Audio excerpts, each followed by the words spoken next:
Assalamualaikum warahmatullahi wabarakatuh. Selamat pagi, selamat siang, selamat sore, selamat malam. Kapanpun kalian menonton video saya, terutama kepada Bapak Febri Robianto SEMSI AKT selaku dosen pengampu mata kuliah Manajemen Pengantar. Nah, di sini saya Rizky Rafika dengan NIM 2020-12070 dari kelas akuntansi B akan mempresentasikan hasil dari tugas saya, yaitu mengenai fungsi staffing. Definisi staffing. Staffing adalah usaha untuk mengisi dan memenuhi kebutuhan tenaga kerja manusia dalam suatu organisasi. Setelah itu di sini ada macam kegiatan staffing. Yang pertama yaitu perencanaan sumber daya manusia, yang kedua penarikan atau rekrutmen, yang ketiga seleksi, yang keempat pengenalan dan orientasi, yang kelima pemberian balas jasa dan penghargaan, yang keenam pengembangan karir, dan yang terakhir yaitu ada memanfaatkan tenaga kerja yang ada sebaik mungkin. Perencanaan sumber daya manusia. Ada 4 langkah pokok perencanaan sumber daya manusia, yaitu yang pertama untuk kebutuhan masa depan, yang kedua untuk keseimbangan masa depan, yang ketiga untuk pengadaan, seleksi dan pemberhentian, yang keempat untuk pengembangan. Nah, ada 2 pertimbangan untuk menyelesaikan langkah-langkah tersebut, yaitu yang pertama, rencana strategi dasar organisasi, dan yang kedua, perubahan lingkungan. Setelah itu ada penarikan. Salah satu bagian yang penting dari proses rekrutmen adalah pengembangan suatu pernyataan tertulis mengenai isi dan lokasi, atau pada bagian organisasi dari setiap pekerjaan. Jika posisi sudah ditetapkan, maka perlu dikembangkan suatu spesifikasi pekerjaan atau job specification. Spesifikasi pekerjaan merumuskan latar belakang pribadi, pengalaman, serta karakteristik lainnya yang dipersyaratkan agar dapat melaksanakan tugas dengan baik. Setelah itu ada sumber tenaga kerja. Sumber tenaga kerja terdapat 2 macam, yaitu sumber dari luar dan sumber dari dalam. Adapun sumber dari dalam yaitu pengangkatan atau promosi, pemindahan atau transfer, penataran atau upgrading, dan yang keempat ada taman atau sanak famili karyawan sendiri. Sedangkan sumber dari luar yaitu meliputi 1 pasang iklan, 2 menghubungi lembaga pendidikan, 3 mengambil dari perusahaan atau organisasi lain, 4 menghubungi kantor tenaga kerja, 5 menghubungi serikat buruh, dan yang terakhir yaitu sumber-sumber lain.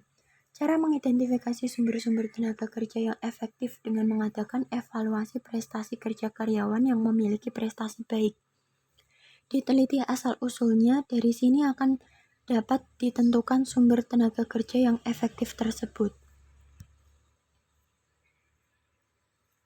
Setelah itu ada seleksi. 2 metode untuk menyaring calon-calon pelamar, yaitu yang pertama, menggunakan metode berantai. Metode ini adalah seleksi di mana calon pegawai diseleksi secara bertahap untuk menjadi pegawai. Dan yang kedua yaitu ada metode kompensatori. Metode ini seleksi di mana calon pegawai diuji sekaligus tanpa ada pentahapan. Pada umumnya proses seleksi ini itu biasanya seperti pengisian formulir, tes psikologi, wawancara, referensi, dan lain-lain. Setelah itu ada pengenalan dan orientasi. Setelah diseleksi, karyawan ditempatkan pada suatu pekerjaan dan diperkenalkan dengan organisasi. Masa orientasi adalah waktu yang dipergunakan untuk memberikan orientasi atau perkenalan pegawai baru kepada pimpinannya dan teman-temannya. Latihan dan pengembangan. Ada banyak metode untuk melatih pegawai dalam suatu organisasi. 2 diantaranya adalah yang pertama metode pelatihan di tempat kerja atau on the job training, dan yang kedua pelatihan di luar tempat kerja atau off the job training, seperti self study atau belajar sendiri, tugas belajar, upgrading, magang, coaching, perputaran jabatan, dan lain-lain. Setelah itu ada balas jasa dan penghargaan. Balas jasa atau kompensasi adalah pemberian penghargaan langsung maupun tidak langsung, finansial non-finansial, yang adil dan layak kepada karyawan atas sumbangan mereka dalam pencapaian tujuan organisasi. Wujud kompensasi biasanya berupa uang, seperti gaji dan upah, tunjangan, bonus. Biasanya juga berupa natura, seperti barang, beras, gula, kopi, minyak, obat-obatan, dan lain-lain. Dan biasanya juga berupa kenikmatan. Perusahaan biasanya itu memberikan kompensasi seperti fasilitas rumah, kendaraan, kesehatan, dan lain-lain. Pengembangan karir promosi. Promosi adalah usaha memberikan kekuasaan tanggung jawab yang lebih besar pada seseorang pegawai dengan disertai kenaikan gaji. Sedangkan promosi kering adalah kenaikan pangkat pegawai disertai dengan tanggung jawab tetapi tidak disertai dengan kenaikan balas jasanya atau gaji.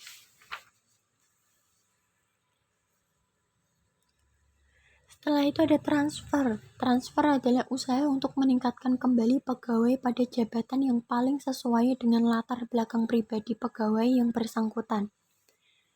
Ada dua pokok transfer, yaitu karena permintaan sendiri pegawai yang bersangkutan.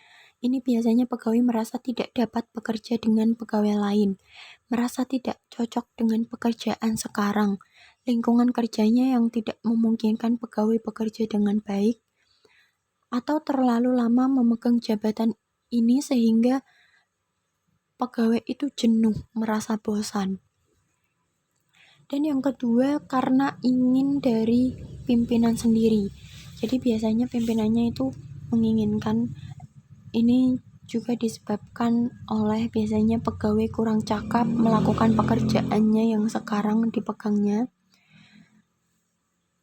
menghindarkan rasa bosan bagi pegawai yang bersangkutan, dan biasanya untuk menjaga stabilitas dalam organisasi.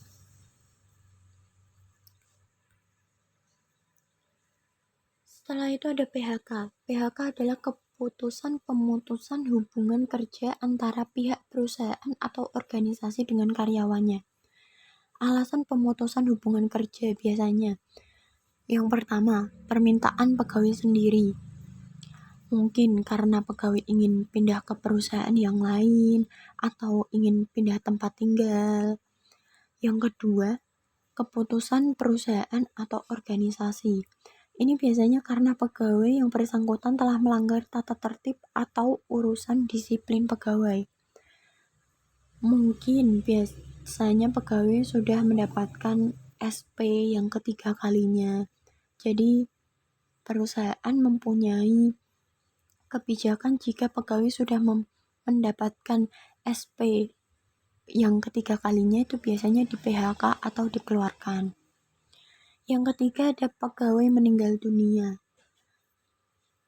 Dan yang keempat ada telah habis kontrak kerjanya. Biasanya ini pegawai kontrak kerjanya telah habis dan perusahaan tersebut tidak memperpanjang kontrak pegawai tersebut. Jadi pegawai tersebut harus di PHK atau dikeluarkan, seperti itu. Dan yang terakhir ada tujuan pensiun. Yang pertama itu untuk mengadakan peremajaan pegawai, sehingga prestasi kerja pegawai tersebut tetap tinggi. Dan yang kedua, ada pegawai yang bersangkutan sudah berusia lanjut. Jadi jika pegawai yang sudah berusia lanjut, sehingga prestasi kerjanya sudah menurun, alangkah baiknya memang diganti dengan pegawai yang baru, yang masih muda, sehingga kualitas kerjanya tinggi, dan kinerjanya juga baik. Yang ketiga ada pegawai menderita atau cacat, misalnya pegawai tersebut mengalami kecelakaan, setelah itu cacat tangannya, jadi tidak bisa bekerja dengan baik. Nah, alangkah baiknya memang perusahaan itu mengganti pegawai tersebut dengan pegawai yang lebih baik, sehingga target perusahaan pun juga bisa tercapai. Karena jika diganti pasti kinerjanya kan maksimal gitu. Dan yang terakhir ada posisinya akan digantikan oleh pegawai yang lebih bermanfaat. Jadi pegawai tersebut akan diganti dengan pegawai yang lebih menguasai bidang tersebut gitu. Nah, sekian presentasi dari saya. Apabila ada kekurangan, kesalahan atau kehilafan, mohon dimaafkan. Wassalamualaikum warahmatullahi wabarakatuh.